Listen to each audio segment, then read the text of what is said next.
BRS out, Congress BJP మధ్య fight. Etela బండి సంజయ్కు పడదు.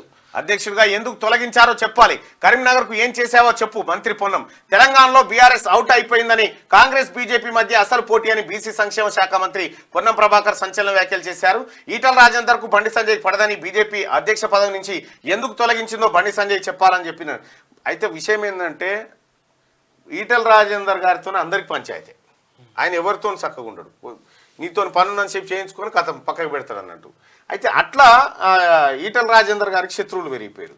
వాస్తవానికి బండి సంజయ్ని అధ్యక్ష పదవి నుంచి దించాలని స్కెచ్ వేసినటువంటి గ్యాంగ్కు ఈటల రాజేందర్ నాయకత్వం వహించిందని చెప్పి చెప్తా ఉంటారు. అయితే మరి అది ఎంతవరకు నిజంగాని బండి సంజయ్ని బాగా ఇబ్బంది పెట్టిన వ్యక్తి మాత్రం ఈటల రాజేందర్.